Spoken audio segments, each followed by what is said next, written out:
All right, so we're going to read from Chaitanya Charitamrita, Madhya Lila, chapter 14.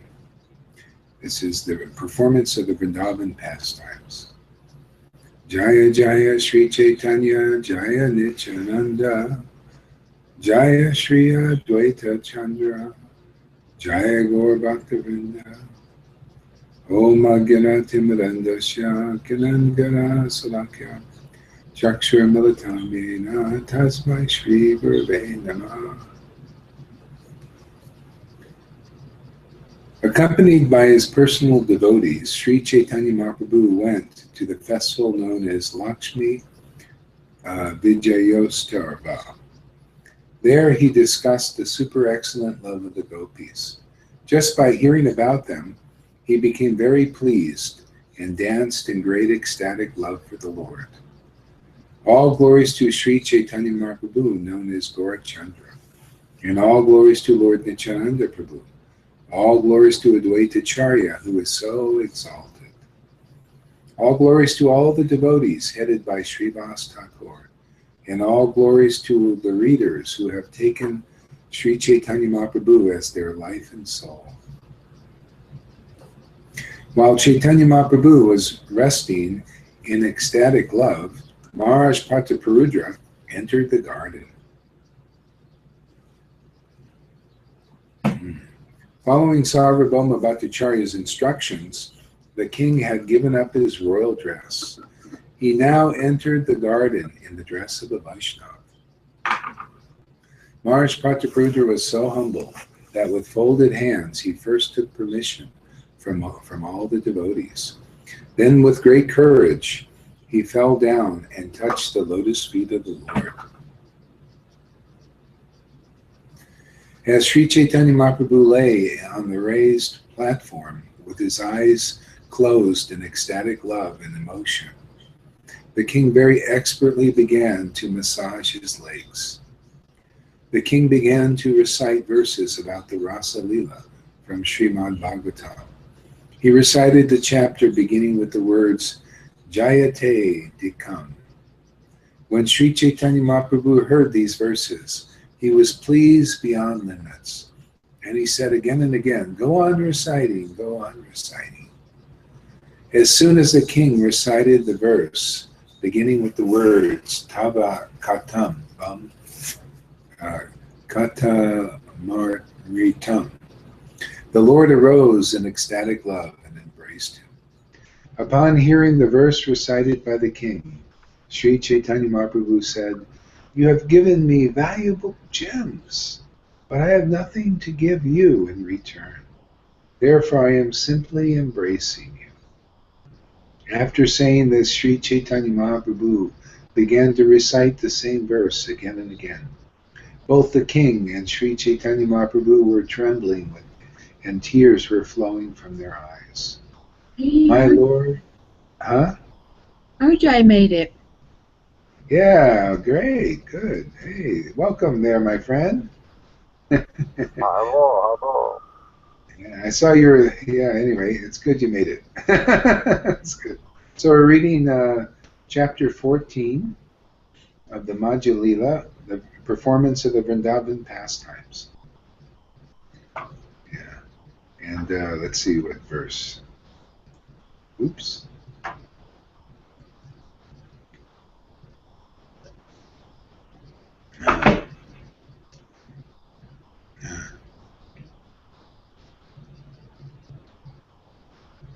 I'm gonna read a couple again. Upon hearing the verse recited by the king, Sri Chaitanya Mahaprabhu said, you have given me invaluable gems, but I have nothing to give you in return. Therefore, I am simply embracing you. After saying this, Sri Chaitanya Mahaprabhu began to recite the same verse again and again. Both the king and Sri Chaitanya Mahaprabhu were trembling, and tears were flowing from their eyes. My Lord, the nectar of your words and descriptions of your activities are the life and soul of those who are always aggrieved in this material world. These narrations are transmitted by exalted personalities. and they eradicate all sinful reactions.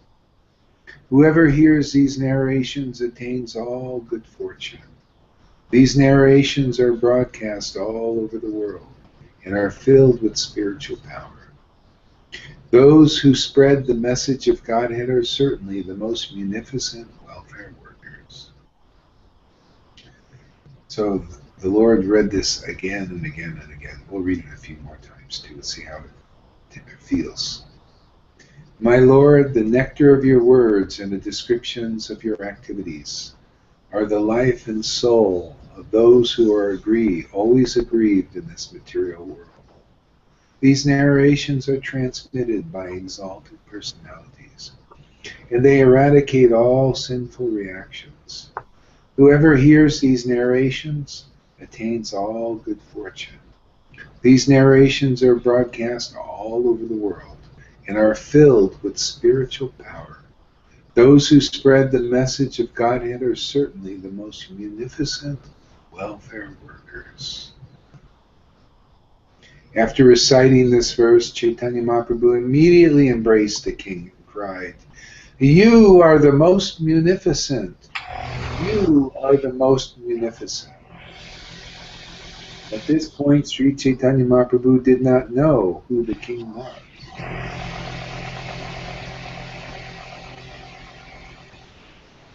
Sachi, mute your microphone.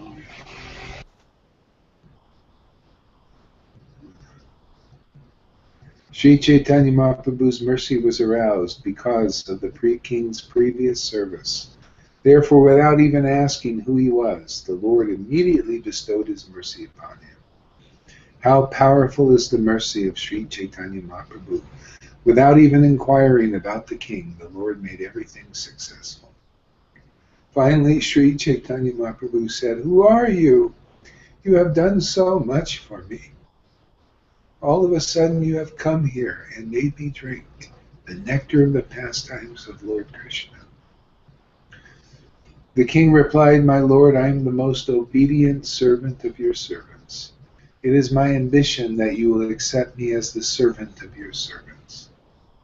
At that time, Sri Chaitanya Mahaprabhu displayed some of his divine opulences to the king, and he forbade him to disclose this to anyone.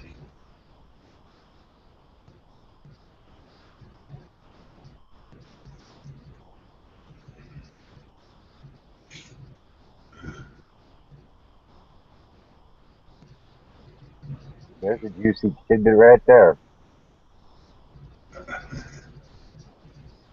What did you say? Oh, it just, as I closed my eyes while Gaura was saying, how the being the servant of his servant, it brought back a memory that's all I've ever really wished for was to be a servant. Nice.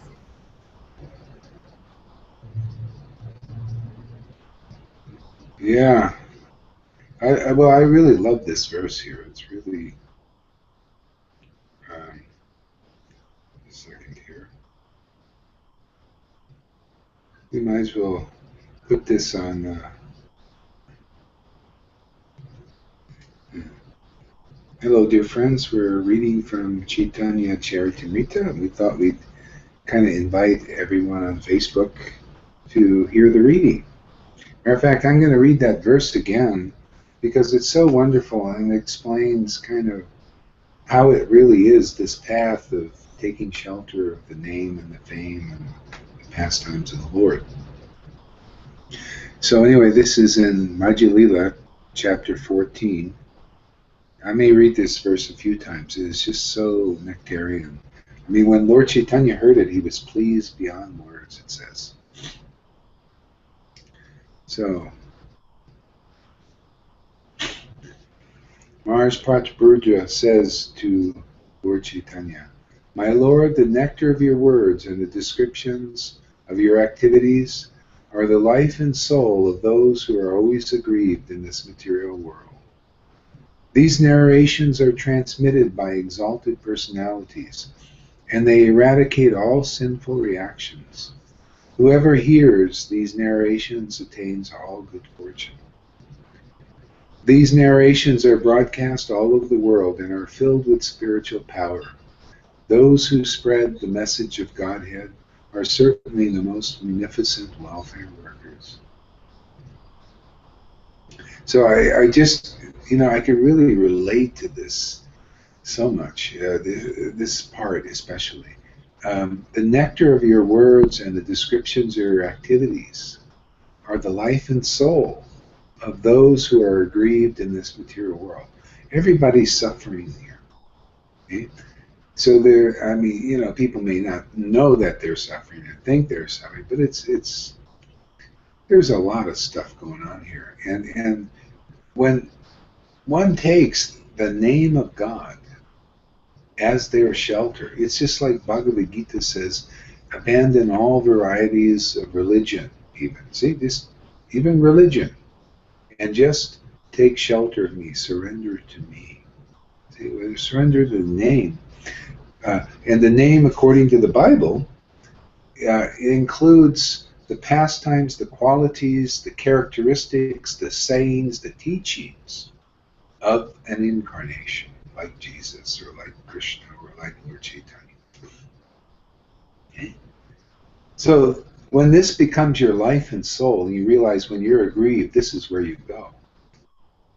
This is how it is. This is called surrender. Surrender means when you have a problem, you go here and not somewhere else. Not to the mind or other people's minds who are also going to change. So anyway, this is just a beautiful verse about that. I'll read it again. My Lord, the nectar, the nectar of your words. When we actually make this our shelter in our life and soul, then we start to taste the nectar in these words. They're not just words on a page or just like reading a regular book. They're actually, this is God, and this is, like Jesus said, I'm the bread of life.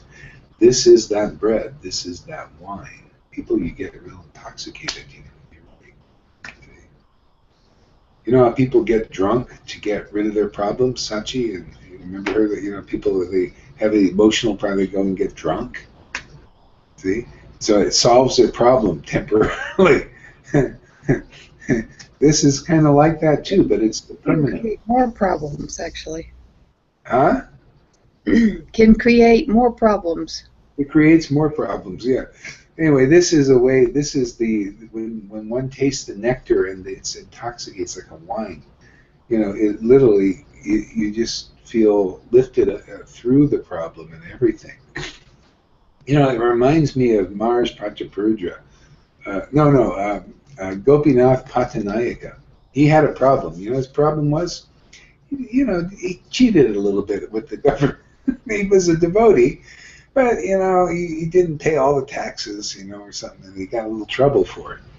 And so all the devotees, they come to Lord Chaitanya and they say, hey, he's a devotee, and he's, the prince is a little jealous and made sure he wanted him to get in, more trouble. So, so anyway, they pray to Lord Chaitanya, please help me. He's your devotee. And Lord Chaitanya said, I'm a sannyasi. What can I do? I can't do anything. I have no money, He pleaded like ignorance. I can't do anything. He said, well, if you really want something to be done for Gopinath, then go and pray to Lord Jagannath. Now, this is significant. He said, Lord Jagannath can do and undo anything. See, so that's how it is. It's kind of like, everything is actually going on by the Lord's will here. People don't know. We think it's something, like the Lord is indirectly in control of everything. Indirectly, this world is kind of pushing us towards surrender to God. Eventually, we get just frustrated and realize, You know, ultimately our real shelter is the Lord, you know, spiritual potency form, not his material Maya. Okay? So they did that. So actually they didn't, they didn't, they already did it by praying to Lord Chaitanya. He just said, well, he just told the truth. See, Lord, he's the incarnation of the moving Jagannath, Lord Chaitanya. So they did it. They prayed to Lord Jagannath through praying to him. And so everything worked out. Everything was undone. All the problems and everything. And Gopinath Patanaika, from being put in the jail and was being tortured and everything, he was given great honor and a better position, more pay, and all of that stuff. You know, see, so that's how he did it. And Lord Chaitanya said, well, what is Gopinath doing in this? Had this problem, you know. What was he doing? And he was chanting the holy names, taking shelter of the name of God, even though he was in a problematic situation. See, so the Lord was very pleased. Oh, that's good. It's like Vrindavan. Sorry, I'm going on too much about this, but I just, reminiscing. I'm an old guy now, you know. Well, I wanted to say something. Gopinath, he had his weak spots, his imperfections, and which got him into trouble.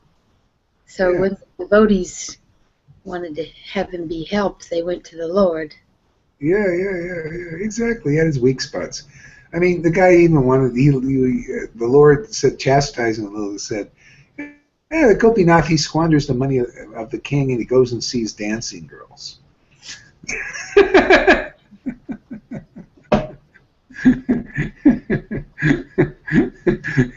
So he had his issues, but still he was a devotee of the Lord. We all got our issues, right? You know, it's like people, a lot of people think devotees got to be perfect or something.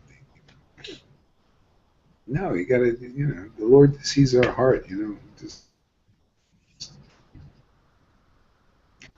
yeah. So I forgot what I was. I had a train. We have such a merciful Lord. So we have such a merciful Lord. So you had said that the Lord had told the truth, and my first thought was, well, what truth was that? What can I do? Initially, he said, "What can I do? I'm a sannyasi."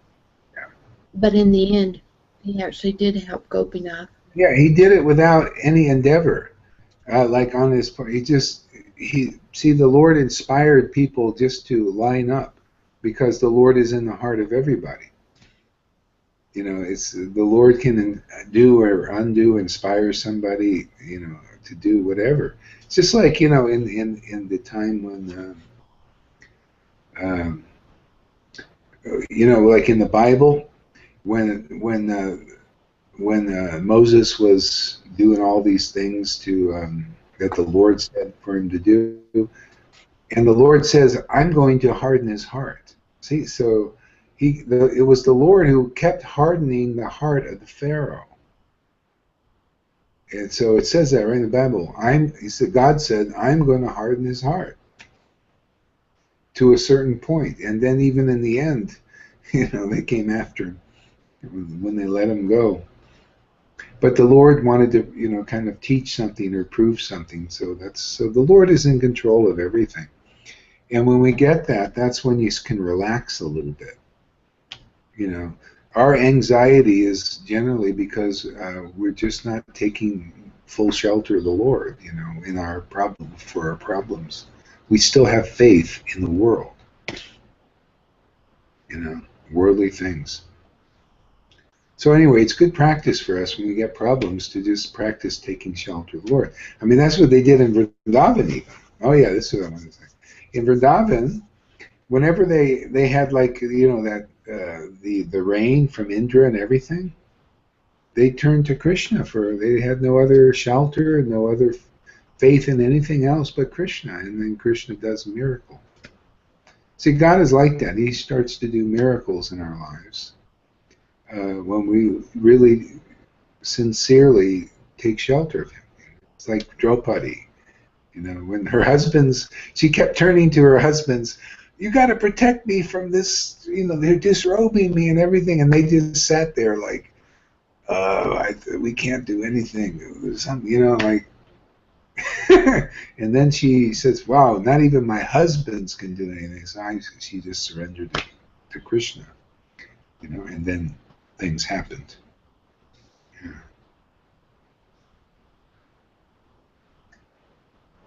Mm. So it's like everything, you know, it's just, you know, we just got to come and learn, just kind of practice living like devotees a little bit, a devotional person, not like a materialist, you know, not depending on what, you know, our future, and because of fear of what's going to happen a few years ago, that do we have enough saved, you know. You know, it's not going to, you know, if you're depending like that now, then that time comes, you think your little bank balance is going to help you. It's not. It only, you know, this is just, that's what people, they depend on the fallible soldiers. Who knows what can happen, you know. Let's see.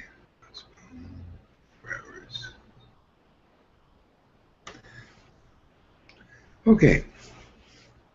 Interesting, huh? Okay. Yes. So after reciting this verse, Sri Chaitanya Mahaprabhu immediately, I mean, I tell you, I feel all my, I had a lot of miseries today. You know, just reading this is just like, covers them or something. It's just like it says here, you know. Just, you know, it's the. I'm going to read that verse again. It's so wonderful. My Lord, the nectar of your words and the descriptions of your activities are the life and soul of those who are always aggrieved in this material world. Okay? These narrations are transmitted by exalted personalities, and they eradicate all sinful reactions. So we pick up sins. You know, you can look at the face of a sinner. This, I mean, it's kind of talks about this in a person that's doing sinful stuff. You look in their face, you pick it up. So we're living in a world like that, where you have a conversation with people that don't take shelter of the Lord. They don't have that, and they're just full of anxieties and worries. And you sit there and talk and talk and talk and talk and talk, and you think you're not picking up anything. Afterwards, you radiate, you know, all that, you know. See, it's just kind of, so when we do like this, we get our relief from that. I mean, because this is God. It's like when anybody saw the Lord, when he came there, and especially if they had some faith in him, all their miseries were eradicated just by seeing him. And so we see him through our ears just by chanting these verses. See, so it's just like getting darshan of the Lord. You want darshan? Come to Sadhu Sangha and hear these glories chanted of the Lord. And it's darshan. Actually, it can even be more powerful than, well, anyway, say it's equal. It's at least equal.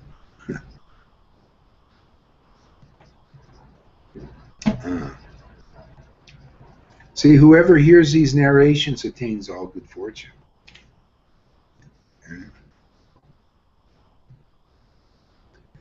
These narrations are broadcast all over the world and are filled with spiritual power. And now those who spread the message of Godhead are certainly the most munificent welfare workers. See, so this is work. So don't ever think that what we're doing here is not work. See, this is work, and who's interested in doing it? See, only those who make their life and soul these narrations. I mean, this is encouraging to me. I tell you, I needed that because a lot of people don't, you know, listen or care about, you know, they're maybe taking more shelter of the world. I don't know. See? But this is work. This is welfare work. This is, you know, important work. Somebody's got to do it. The world doesn't get purified if these kind of glories of the Lord are not chanted in the world. This is what actually purifies the world, helps people, even though they don't even know it. They don't even know this is of value.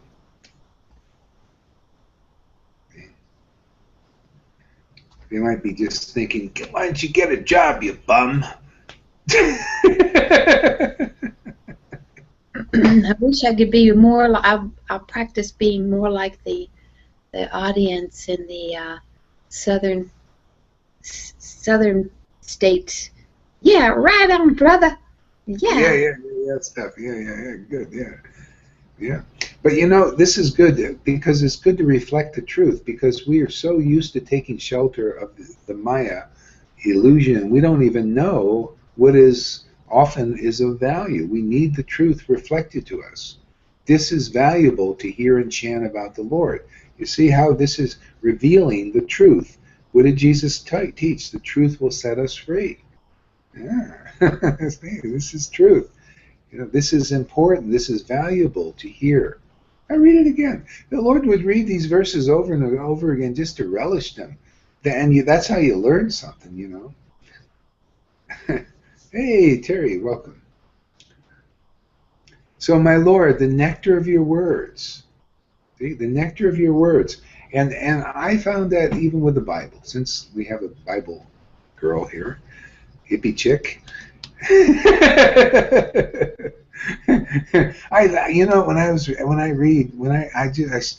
When I read Jesus said his things that he said, man, I know he said them because I can feel them. Things he said like, I am the way, the life, and no one comes to the Father but by me. Oops. Hi, Terry.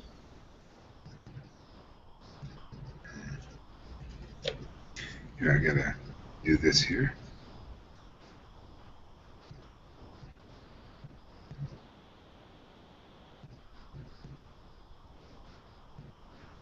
Okay. Yeah, I got kicked off the live thing here. Yeah, yes, when I read these things that Jesus said, there's nectar in them. Okay? See, so there's nectar in the words Jesus or Krishna or any incarnation. What they say is just so much shelter in that. Takes away the misery. Yeah.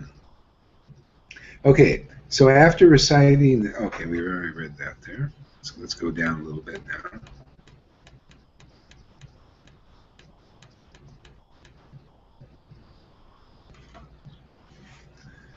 Finally, Chaitanya Mahaprabhu said, "Who are you? You have done so much for me. All of a sudden you have come here and made me drink the nectar of the pastimes of Lord Krishna." The king replied, "My Lord, I am the most obedient servant of your servants. It is my ambition that you will accept me as the servant of your servants." Okay? That is really it, man. That's what we are if we're going to find the real path and the right path. You know, it's a servant of the servants. What we're doing here, like this, is you know how you serve the servants of the Lord? Spread their glories. Spread the glories of what they write. This is serving. It's just kind of like, it's like the Goswamis. They wrote all these wonderful books, right? They're very valuable, very wonderful. And then Narottam and Shamananda and Srinivas, they went out and distributed these books. See? That's like they were servants of the servants. See, of the Lord in that way. See? So and in this way, that's the real path is to serve the servants, and somehow broadcasting the glories of the Lord. We're serving the servants of the Lord. We're not doing it on our own. See, false ego is like saying, I am the way. See, I am the door. See, I save you. You're saved by bow down to me. That's not a servant mentality.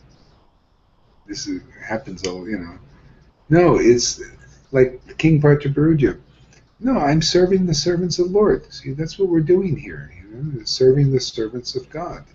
Now, that's how we make progress. That's how we please the Lord.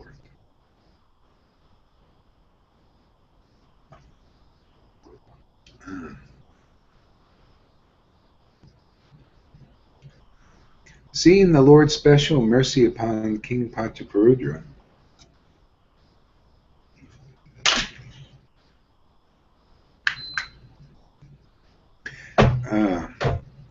the devotees praised the king's good fortune, and their minds became open and blissful.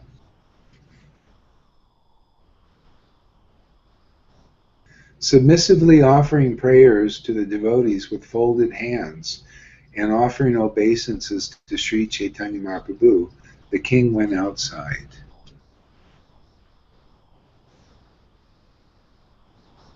After this, Vaninath Roy brought all kinds of prasadam, and Sri Chaitanya Mahaprabhu accepted lunch with the devotees. The king also sent a large quantity of prasadam through Sarvabhauma Bhattacharya Ramananda Roy.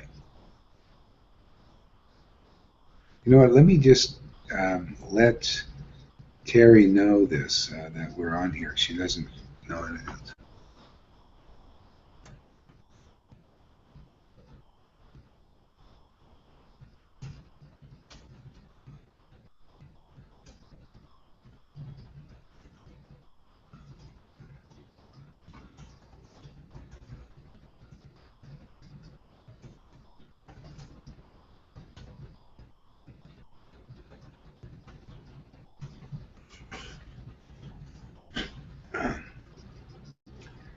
All right.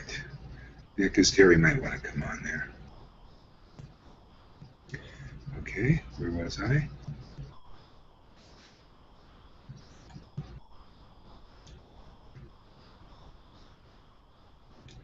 After this, Vani Rath Roy brought all kinds of prasadam, and Sri Chaitanya Mahaprabhu accepted lunch with the devotees. The king also sent a large quantity of prasadam through Sarvabhauma Bhattacharya, Ramananda Roy, and Vaninath Roy. The prasadam sent by the king had been offered at Balagandi festival and included uncooked milk products and fruits. It was all of the finest quality, and there was no end to the variety. There were curd, fruit juice, coconut, mango, dried coconut, jackfruit, varieties of kinds of bananas, and palm fruit seeds. There were also oranges, grapefruit, tangerines, almonds, dried fruit, raisins, and dates. There were hundreds of different types of sweetmeats, like Manohara Ladu, sweets like Amriti Guti, and various types of condensed milk. Okay, this is a very long description. I'll move along here. Wow, it goes on. When Sri Chaitanya Mahaprabhu saw half the garden filled with a variety of prasadam, he was very satisfied. Indeed, Sri Chaitanya Mahaprabhu was fully satisfied just to see how Lord Jagannath accepted all the food. Then there arrived 5 or 7 loads of plates made of the leaves of the Kataki tree. Each man was supplied 10 of these plates, and in this way the leaf dishes were distributed. Sri Chaitanya Mahaprabhu understood the labor of all the kirtan chanters. Therefore he was very eager to feed them sumptuously. All the devotees sat down in lines, and Sri Chaitanya Mahaprabhu personally began to distribute the prasadam.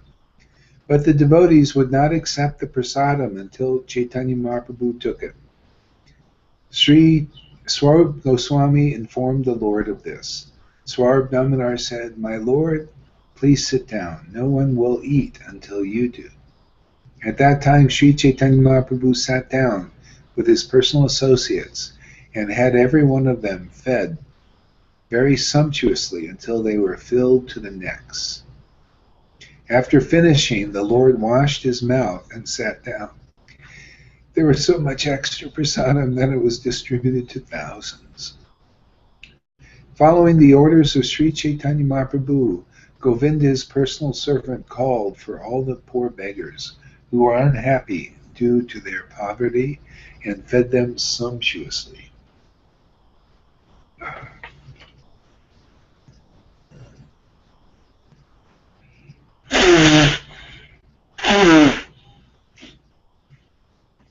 Observing the beggars eating prasadam, Sri Chaitanya Mahaprabhu chanted Hari Bol and instructed them to chant the holy name. As soon as the beggars chanted the holy name, Hari Bol, they were immediately absorbed in ecstatic love of Godhead. In this way, Sri Chaitanya Mahaprabhu performed wonderful pastimes. Outside the garden, when it was time to pull Jagannath's car, all the workers called Gundas tried to pull it, but it would not move forward. When the Gundas saw that they could not budge the car,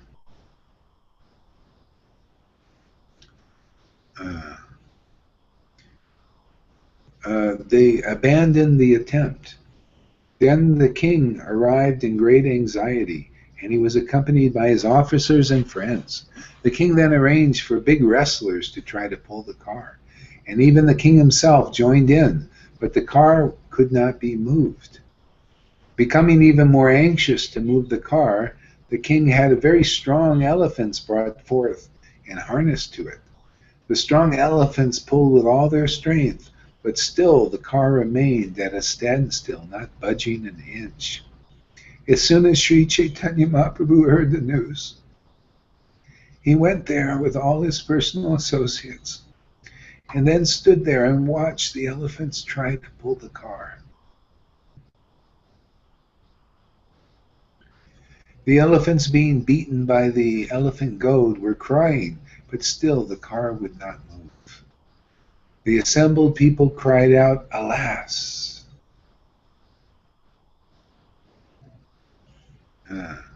At that time, Chaitanya Mahaprabhu let all the elephants go and free, and placed the car's ropes in the hands of his own men.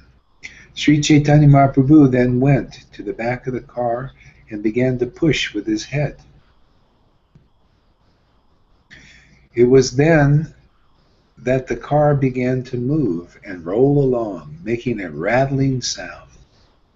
Indeed, the car began to move automatically, and the devotees simply carried the ropes in their hands. Since it was moving effortlessly, they did not need to pull it. When the car moved forward, everyone began to chant with great pleasure, "All glories, all glories, all glories to Lord Jagannath." No one could hear anything else. In a moment, the car reached the door of the Gundicha temple. Upon seeing the uncommon strength of Sri Chaitanya Mahaprabhu, all the people were struck with wonder.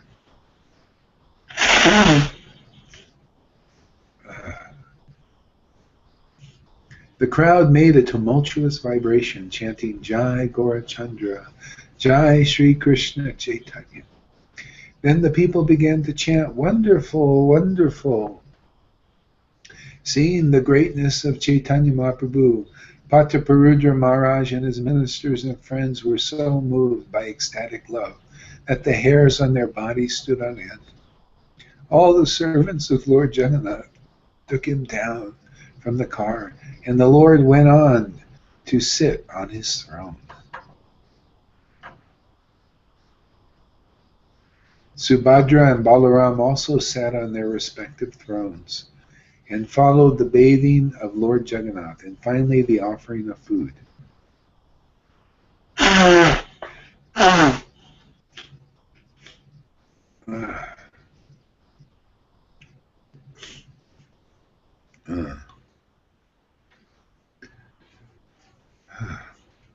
While Lord Jagannath and Lord Balaram and Subhadra sat in their respective thrones, Sri Chaitanya Mahaprabhu and his devotees began to perform Sankirtan with great pleasure, chanting and dancing in the yard of the temple.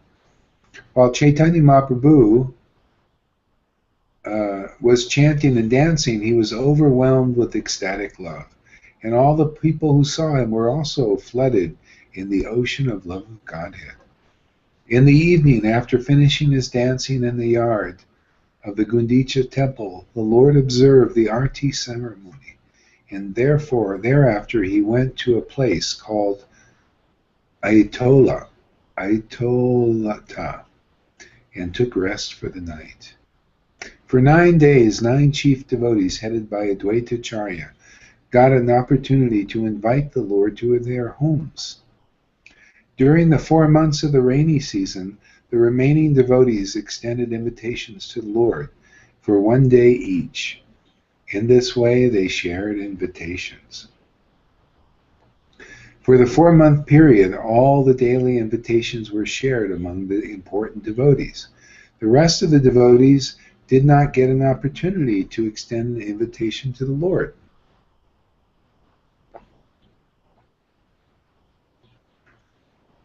Since they could not get one each day, 2 or 3 devotees combined to extend an invitation.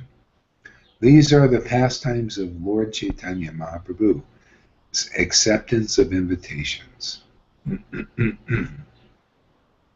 After taking his bath early in the morning, Sri Chaitanya Mahaprabhu would go see Lord Jagannath in the temple.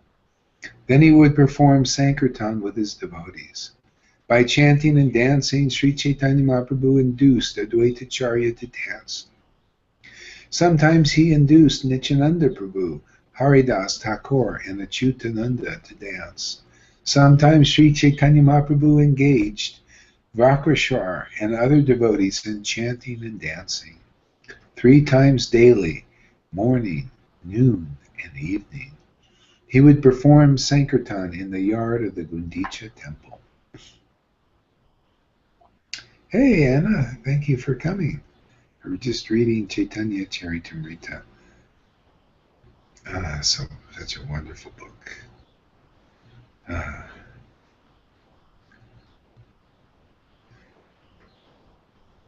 At that time, Sri Chaitanya Mahaprabhu felt that Lord Krishna had returned to Vrindavan. Thinking this, his feelings of separation from Krishna subsided. Sri Chaitanya Mahaprabhu was always thinking of the pastimes of Radha and Krishna, and he remained personally merged in this consciousness. There were many gardens near the Gundicha temple, and Sri Chaitanya Mahaprabhu and his devotees used to perform pastimes of Vrindavan in each of them. In the lake named Indranuma, he sported in the water. The Lord personally splashed all the devotees with water, and the devotees surrounding him on all sides also splashed the Lord. While in the water, they sometimes formed one circle, and sometimes many circles. And while in the water, they used to play cymbals and imitate the croaking of frogs. Sometimes two would pair off and fight in the water.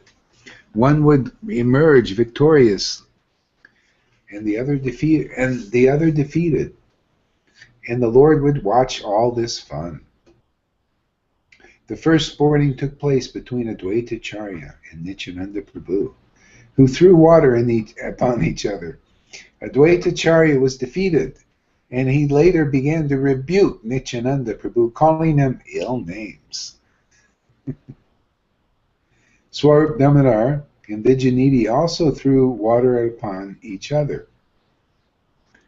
And Murari Gupta and Vasudev Dutt also sported in that way. Another duel took place between Srivasacharya and Gadadhar Pandit, and yet another between Raghava Pandit and Vakrashwar Pandit. Thus they all engaged in throwing water. Indeed, Sarvabhauma Bhattacharya engaged in water sports with Sri Ramananda Roy, and they both lost their gravity and became like children. When Sri Chaitanya Mahaprabhu saw the exuberance of Sarvabhauma Bhattacharya and Ramananda Roy, he smiled and spoke to Gopinath Acharya. Tell the Bhattacharya and Ramananda Roy to stop their childish play, because they are both learned scholars and very grave and great personalities. Gopinath Acharya replied, I believe that one drop of the ocean of your mercy has swelled up upon them. A drop from the ocean of your mercy can drown great mountains like Sumeru and Mandara. Since these two gentlemen are like little hills in comparison, it is no wonder that they are being drowned in the ocean of your mercy. Logic is like a dry oil cake from which all the oil has been extracted. The Bhattacharya passed his life in eating such dry cakes, but now you have made him drink the nectar of transcendental pastimes. It is certainly your great mercy upon him.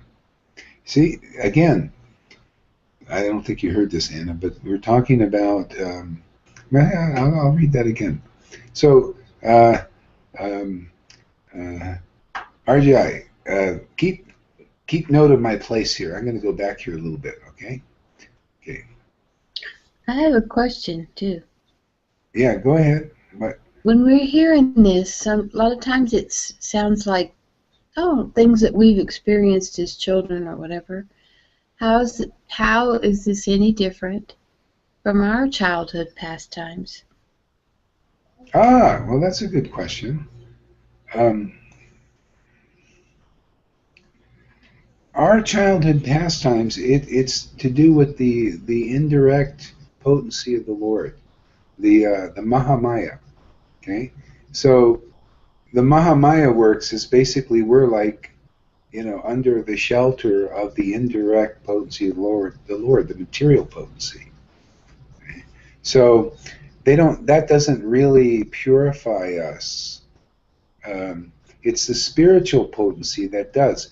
And the way it's said is the material potency is like a dim reflection of the spiritual potency.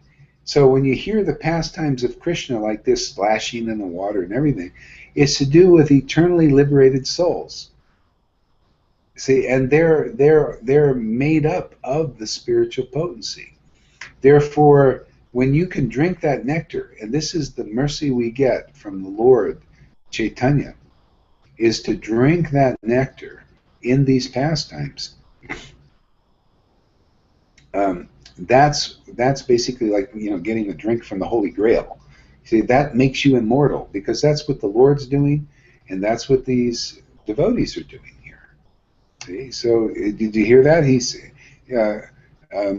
Gopinath Acharya said, they've received one drop of the nectar of the ocean of your mercy. Just a drop. That's all it takes. The Lord is just an ocean of mercy. It just takes a drop to these small hills, to drown them in the nectar of your pastimes, relishing them. Just like now, if we can read these pastimes and actually relish and enjoy them to the point you get life from that, it purifies you, brings tears to your eyes, or you start to shake or choke in the voice or laugh or cry, or this is all transcendental. So if we can do that because of the Lord's mercy, we can't do it on our own. That means we're getting the shelter of the Lord's spiritual potency. So that's the difference. See? So remember that story I kind of quoted before of that lady that she was an older, like a grandma, and her children kept dying and her grandchildren kept dying? And then, so she's always in this state of sorrow. She was thinking of giving her life up and all this. And she meets these sages. And anyway, they said, okay, well, this world is the world of sorrows. Everything ends up in that. So they said, well, take this Gopal deity and you fuss over this like you fuss over your grandchild. You just fuss over it and do things and feed it and do all these things. So when she did that, the Lord gave her the mercy to drink the nectar of serving the Lord like that. Okay. and then she became a great saint. See, there's a difference. The other, she overcame the world of sorrows and lamentation. That's what this world is about, through devotional service.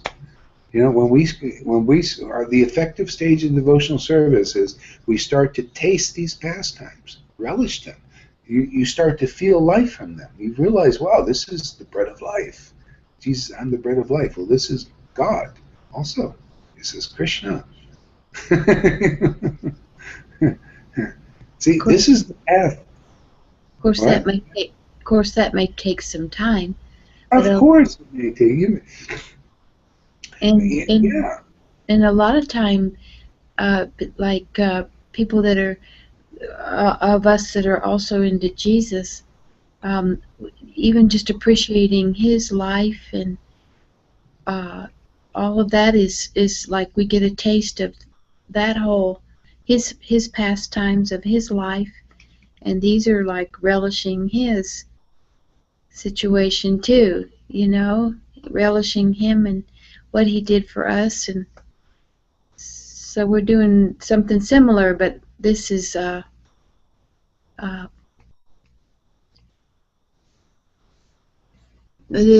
different and the same, I suppose. But anyway, I don't need to go into that, but that's all I have to say. Yeah. No, well, you're right. It's the same. It's actually the same thing. It's relishing. If you can relish the words of, or the glorification of the incarnation, if you can relish that, relish means you relish it with awakened transcendental senses. That's the mercy of the Lord. Okay? And we may not do that right away. Even if it, it's like it may take a while. It may take sometimes years. But usually you get something to keep inspiring you. The Lord is not, it just, whatever you get is what we can, handle. And yeah, so yeah, and the glorification of Jesus, glorification of Lord Chaitanya, and one level it's the same, except the difference is on a level of spiritual variety. Each incarnation has their flavor. Jesus has his flavor. Lord Chaitanya, Ram, Lord Ramachandra, Radha and Krishna, or Radha, Krishna. There is a special flavor. They're all liberated, the eternal. Okay, so once we actually come into the liberated position, then we can distinguish these varieties if we're open to it. Not everybody is. Like try and there's ecstatic Christians, I met them, they're drinking the nectar of Jesus' words, but they're not interested in Krishna. No, I just stick with Jesus. Yeah, it's okay. It's all right, man.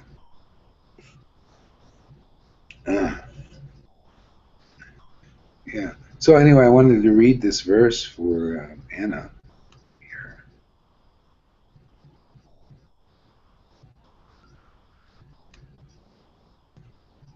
'88. What is it? 88. 88. Yeah. That's where we were. I wanted to read. Okay, here we go. Yeah. This is a verse that Maharaj Prataparudra recited to the Lord. The Lord's in the garden and he's in ecstasy of love of Godhead.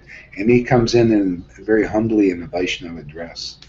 They took off his kingly ornaments and stuff. He recites his verse. My Lord, the nectar of your words and descriptions of your activities are the life and soul of those who are always aggrieved in this material world. These narrations are transmitted by exalted personalities, and they eradicate all sinful reactions. Whoever hears these narrations attains all good fortune. These narrations are broadcast all over the world and are filled with spiritual power. Those who spread the message of Godhead are certainly the most munificent welfare workers. So, yeah, it's just, my Lord, the nectar of your words and descriptions of your activities are the life and soul of those who are grieved in the material world. If this is, to me, is when Krishna said, abandon all varieties of religion and just surrender to me, you surrender to the name of God, which includes his pastimes, his teachings, his sayings, and all of this. That's the Bible definition. Name of God includes everything. Yeah, take shelter there. This is the boat of hearing and chanting. This Narada Muni talked about this. Brahma also talked about this in Bhagavatam. This is a boat. Hearing, chanting, and remembering about the Lord is the quickest way to cross this ocean. If you can find people that have some attraction to hearing and chanting about the Lord, you're very fortunate, because that's a very powerful boat. It takes away all our miseries. The only reason I come to Sadhu Sangha every day is it takes away my miseries, that I pick up walking around in the world looking at, the sin everywhere. It's everywhere. To hear it's like getting darshan of the Lord by glorifying his pastimes. Reading them, relishing them. See? So whoever hears these narrations attains all good fortune. You want good fortune? This is better fortune to do this than to build wells, to build hospitals, and all of this stuff. This, if anybody realizes that this is the good fortune, see, this is truth that'll set us free. Yeah? This is good fortune, to hear pastimes chanted, to chant these pastimes, to meet with people that have this interest. Okay? These narrations are broadcast all over the world and are filled with spiritual power. See, this is the truth. Spiritual power. Those who spread the message of Godhead are certainly the most munificent welfare workers. Okay? So, I love this verse. It's the essence of the essence of Bhakti Yoga. This is the path Lord Chaitanya came to bring. This is the path of overcoming Maya by relishing the name of God in pastimes and qualities and all of that. This is the true way of preaching, is by relishing the pastimes of the Lord. Preaching them with great pleasure, spiritual pleasure. This is the greatest way to preach, because that's this path. There's a radiance that comes from this. People get faithful really fast in the incarnation. I've had that. I have people, they watch videos of the glorification of Lord Chaitanya and his pastimes, and they said, and they've been devotees for years, and I thought, wow, I think I want to read Bhagavat now.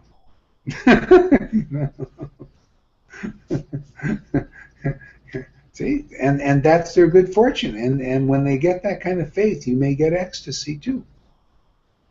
Some got it. They read this and tears start coming their eyes, and they're laughing and crying and everything. Okay?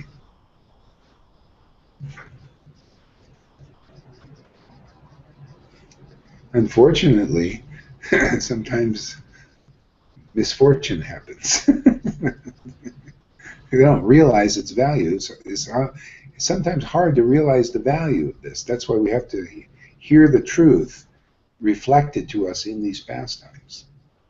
Okay? If we really realize this, that's why Prabhupada used to repeat verses over and over again.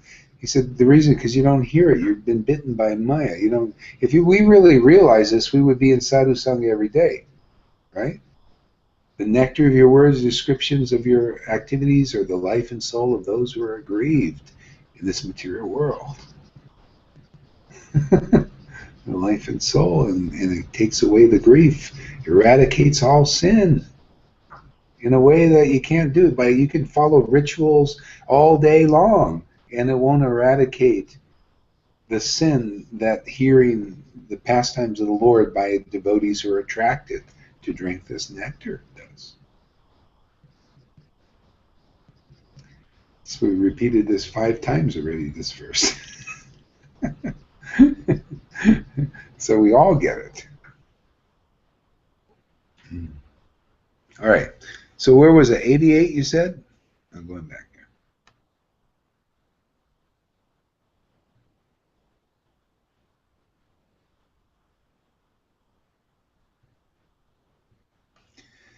there. After Gopinath Acharya finished talking, Sri Chaitanya Mahaprabhu smiled and, calling for Advaita Acharya, made him act like the Seshanaga bed.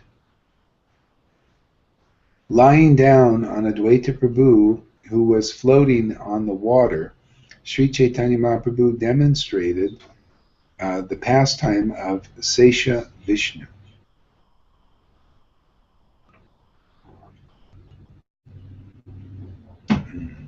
Manifesting his personal potency, Advaita Acharya floated about on the water, carrying Lord Chaitanya Mahaprabhu.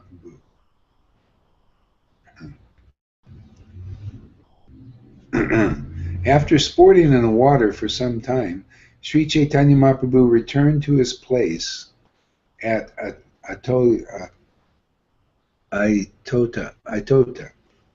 and accompanied by his devotees, Paramananda Puri, Brahmananda Bharati, and all the other chief devotees of Sri Chaitanya Mahaprabhu took lunch at the invitation of Advaita Acharya. Whatever extra prasadam was brought by Vaninath Roy was taken by the associates of Sri Chaitanya Mahaprabhu. In the afternoon, Sri Chaitanya Mahaprabhu went to the Gundicha temple to visit the Lord and dance. At night, he went to the garden to take rest. The next day, Sri Chaitanya Mahaprabhu also went to the temple of Gundicha and saw the Lord. He then chanted and danced in the yard for some time.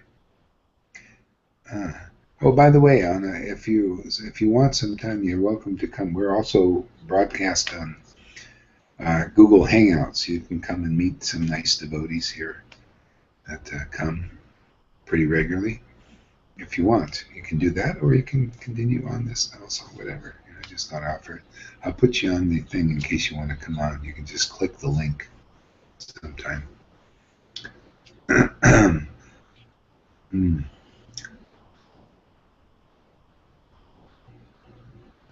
Accompanied by his devotees, Sri Chaitanya Mahaprabhu then went to the garden and enjoyed pastimes of Vrindavan. There were multifarious trees and creepers in the gardens, and they were all jubilant to see Chaitanya Mahaprabhu. Indeed, the birds were chirping and the bees were buzzing, and the cool breeze was blowing.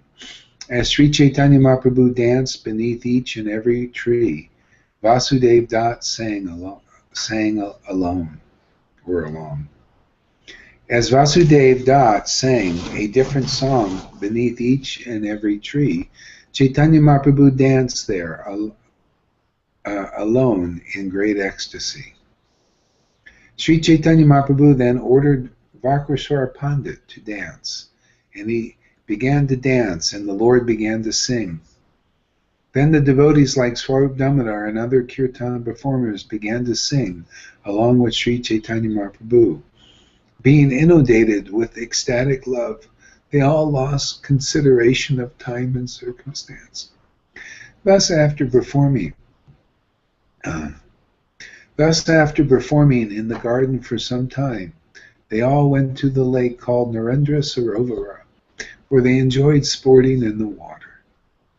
After sporting in the water, Sri Chaitanya Mahaprabhu returned to the garden and accepted prasadam with the devotees. For 9 continuous days, His Lordship, Sri Jagannath Dev, stayed in the Gundicha temple. During this time, Sri Chaitanya Mahaprabhu also stayed there and performed the pastimes with his devotees that have already been described. The garden of his pastimes was very large, and was named Jagannath Vallabha. Sri Chaitanya Mahaprabhu took rest there for 9 days, knowing that his Hara Panchami festival was drawing near. King Prataparudra attentively talked with Kashi Mishra. Tomorrow will be the function of Hira Panchanami and Lakshmi Vijaya. Hold this festival in such a way that it has never been held before. King Prataparudra said, hold this festival in such a gorgeous way that upon seeing it, Chaitanya Mahaprabhu will be completely pleased and astonished. Take as many printed cloths, small bells, umbrellas, and chamaras as there are in my storehouse and in the deity's storehouse. Collect all kinds of small and large flags and ringing bells. Then decorate the carrier with various musical and dancing parties. Accompany it. In this way, decorate the carrier extravagantly, attractively.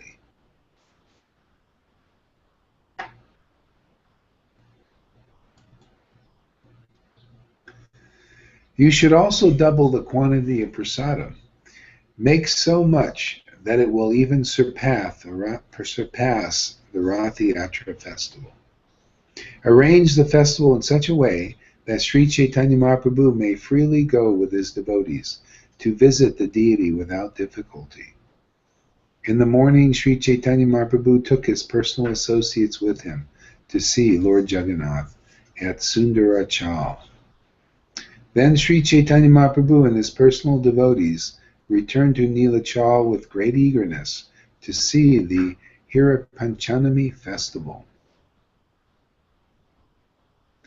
Kashi Mishra received Chaitanya Mahaprabhu with great respect, and taking the Lord and his associates to a very nice place, he had them seated.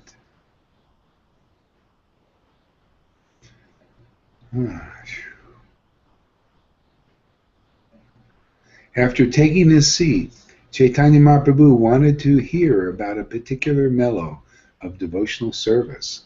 Therefore, mildly smiling, he began to question Swarup Damodar. Although Jagannath enjoys his pastimes at Dwarkadam and naturally manifests sublime liberality there, still, once a year he becomes unlimitedly eager to see Vrindavan. Now, this is really the good part here. I really like this. Let's see if we can go through it. Pointing out the neighboring gardens, Sri Chaitanya Mahaprabhu said, all these gardens exactly resemble Vrindavan. Therefore, Lord Jagannath is very eager to see them again. Externally, he gives the excuse that he wants to participate in the Rath Yatra festival, but actually he wants to leave Jagannath Puri to go to Sundarachal, the Gundicha temple, a replica of Vrindavan.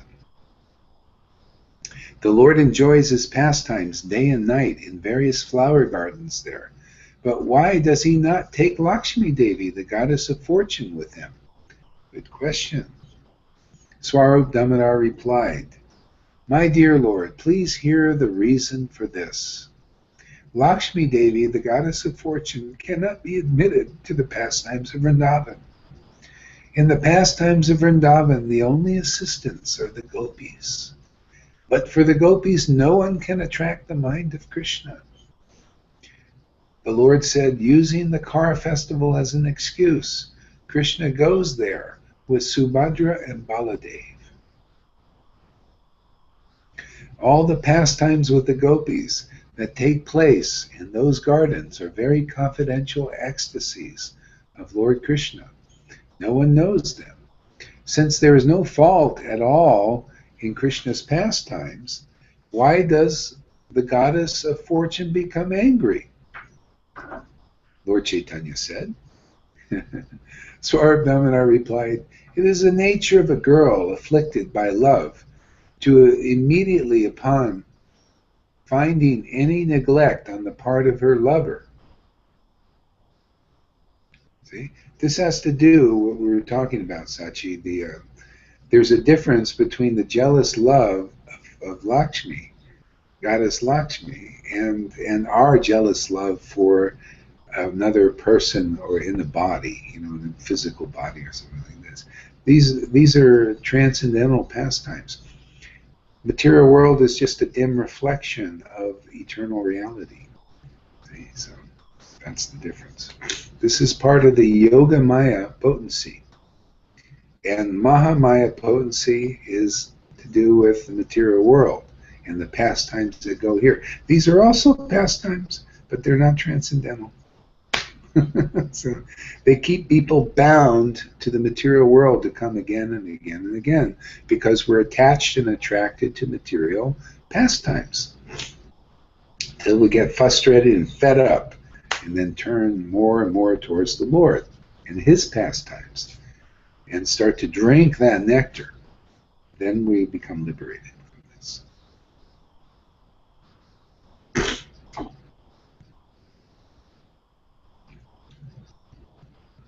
While Swarup Damodar and Sri Chaitanya Mahaprabhu were talking, the procession of the goddess of fortune came by.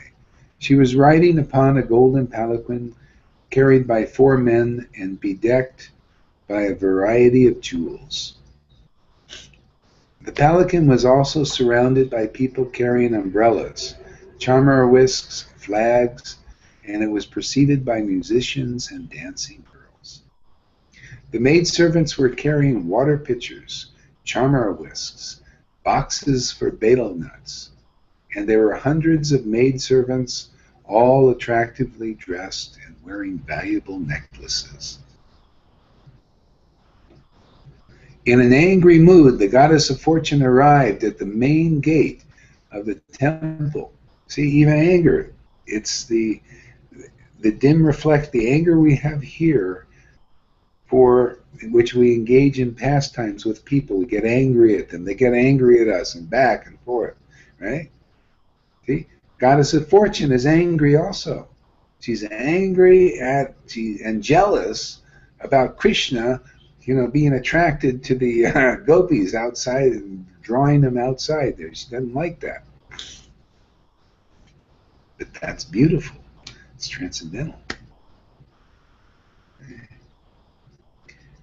See, so it's all about just entering deep into this, and it's so attractive that realize that, hey, I'd rather go here than be involved in that, worldly stuff.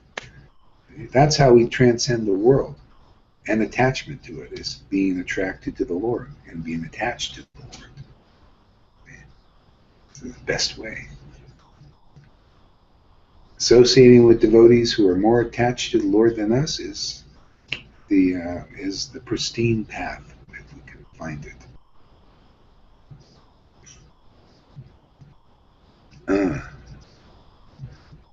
When the procession arrived, the maidservants of the goddess of fortune began to arrest all the principal servants of Lord Jagannath. The maidservants bound the servants of Jagannath, handcuffed them, and made them fall down at the lotus feet of the goddess of fortune. Indeed, they were arrested, just like thieves who have their riches taken away. When the servants fell down before the lotus feet of the goddess of fortune, they all fell unconscious. They were chastised and made the butt of jokes and loose language.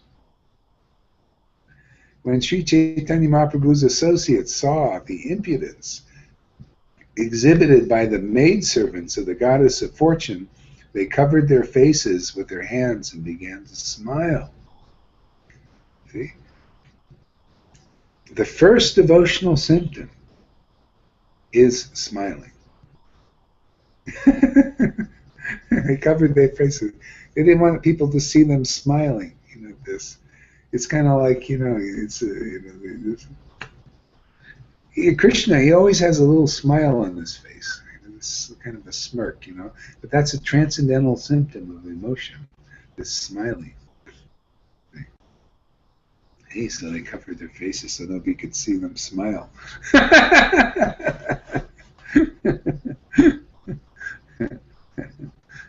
I don't know if you guys think it's funny, but I do. Swarup Damodar said, "There is no egoistic pride like this within the 3 worlds." At least I've never seen or heard of it. When a woman is neglected and disappointed, out of egoistic pride, she gives up her ornaments and morosely sits down on the ground, marking lines on it with her nails. Lord Chaitanya was often in that, be on the ground crying, just, in the mood of Radharani, or sometimes Lakshmi, but a lot of times in the mood of Radha, and just thinking, where's my Krishna? Sometimes he would be in the mood of Rukmini, marking that and relishing this ras, so the ras of sadness. How many people like to be sad in this world? Nobody likes it. Painful, right? Sadness, very painful. But the sadness, the transcendental emotion of sadness is part of the Yoga Maya. And it's part of relishing the rasa, the deepening of a relationship with God. And it's wonderful in that way.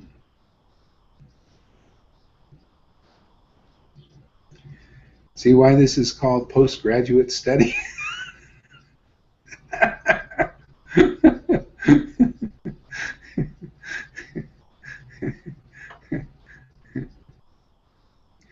But if anybody enjoys, relishes, even hearing this, maybe you don't feel so much around it, but if you even like it, just to hear it, and you feel like you're getting relief and some bliss, that's the qualification for this, the postgraduate. It's kind of like you get an honorary entrance into that.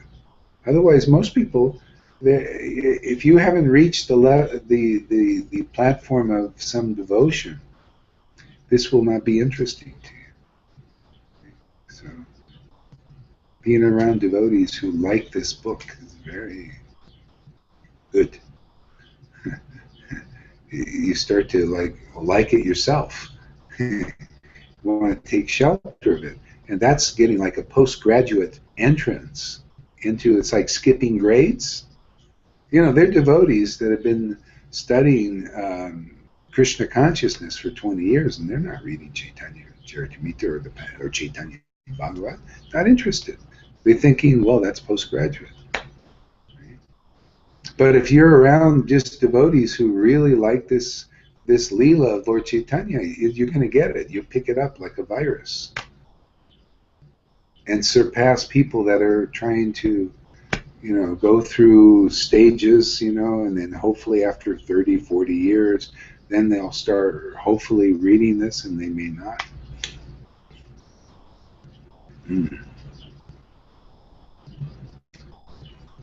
So,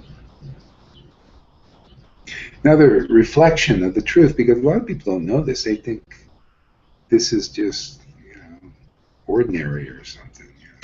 What we're doing here is extraordinary.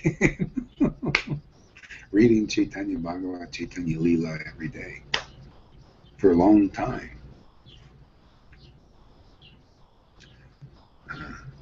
But in the case of the goddess of fortune, I see a different kind of pride. She manifests her own opulences and even goes with her soldiers to attack her husband. Sri Chaitanya Mahaprabhu said, "Please tell me of the varieties of egoistic pride manifested in Vrindavan."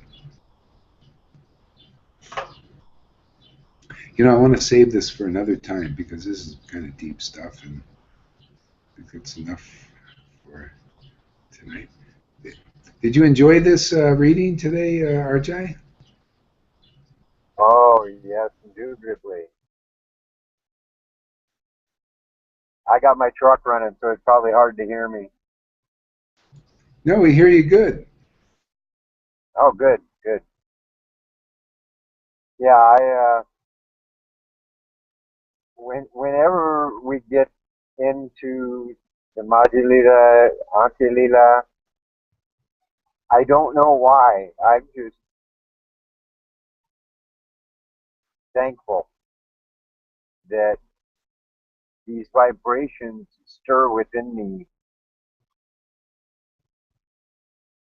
all of these emotions,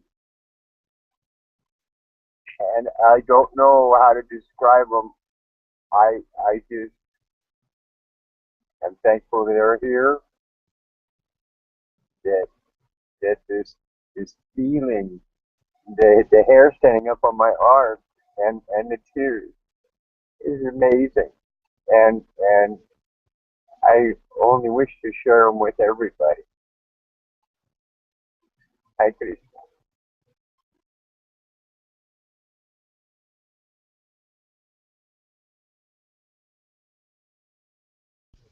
Need to unmute, Gaura. Yeah. Yeah, I was just saying, yeah, you're just really fortunate to have such attraction to the pastimes. I mean, I wish I had such attraction. You know.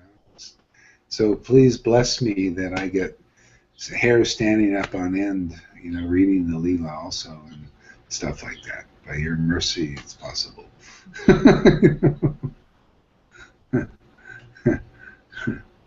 You get the hair. Arjai gets the hairs. You get the tears. Yeah. Maybe it should be a little bit of both. Yeah. See, I'll tell you, man. Maybe this is you wonder why not a whole bunch of people are coming here, but to me, this is like gold. It's like, do you find gold everywhere? Gold is rare. Well, devotees like Arjai, you know, that has that kind of ecstatic attraction is like gold, man. So rare. You know, I'm happy with one gold nugget, man.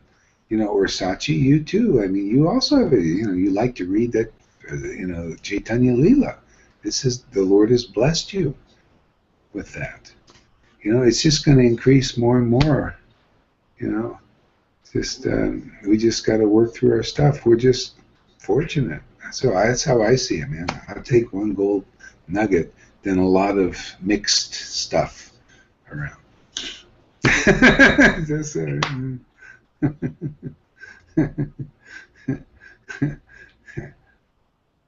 you see how, you know, if people come here with too many motives, it spoils it. That's why Krishna is, you know, those who want devotion, they end up here. They want the shelter. If a people sincerely want shelter, they, you know, they can come here. Not to be bigger and better and more or higher and all of this stuff, man. You know, so come here for Krishna. You know, that's. So even if we, you know, develop some ego or some impurity, the Lord helps us. He comes. He's the pruner, like Jesus said. What he said, I am the true vine, and my Father is the pruner. See, so Krishna prunes us here. It's part of it, you know. And then we can grow, or the bhakti grows better and stronger.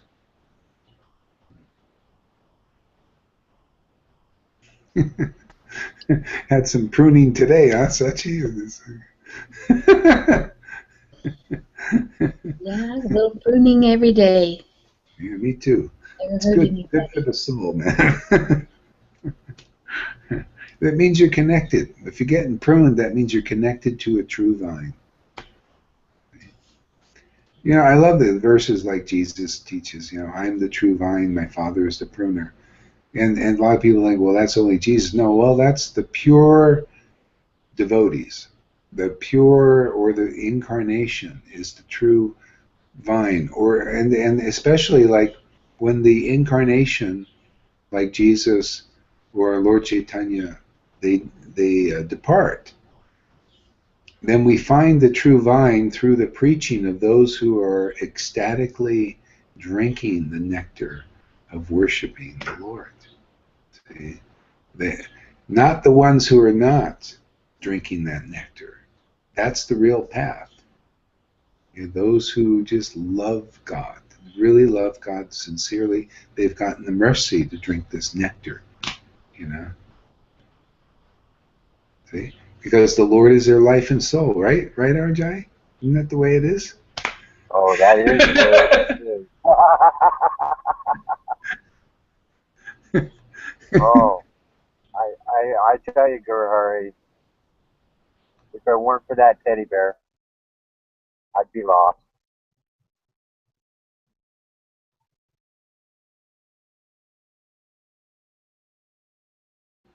Remember that teddy bear? I think he used to say he would squeeze his hand and he would say things. I can't remember what it was though. Yeah. Hey, I gotta find that where he saw it. I have a video out there somewhere. With that teddy bear. I put him on the seat, asking him questions and stuff. Oh, I know. He was like he would make these noises. Yeah, funny noises. Yeah, I used to like to do stuff like that. Or we go on Sankirtan and Sedona, and talk to the bears and the the statues, make jokes, stuff like that. Yeah, it's good. Okay, well, it's been a awesome. Sure, I'm glad that Arjai made it too. Yeah. Thank you for coming, Arjai, and blessing us with your association. You too, Anna. Thank you for coming and blessing us here with your association, inspiring us to read the pastimes more. Yeah. It'd be nice to meet you personally sometime, or at least cyberly, maybe on the chat or something if you ever want. Yeah. Where is Anna? I think she's in the south there, kind of where you from, somewhere. Back in Tennessee or Somewhere. southeast Where are you, Anna, from? Virginia or somewhere like that? Somewhere out there, East Coast. Maybe she'll write something. Yeah. So, where are you going, Arjai? Are you going to head off tomorrow somewhere? Yeah, I'll be heading out about 2 o'clock in the morning. I'll be going back over to Delaware with another load of Teflon. Oh, Teflon, huh? Liquid stuff, huh? Where are you tonight? Still in parts of Virginia? Yeah, I'm in Parkersburg, West Virginia. Okay. Are you getting used to the how to stop and go with that stuff in there? Well, the nice thing is that once you get it going, it actually kind of pushes you along. But boy, I tell you, if you got to hit the brakes, it's almost makes you sick to your stomach. Oh, yeah. Why does it make you feel sick? Because it's hard to get it to break, or what?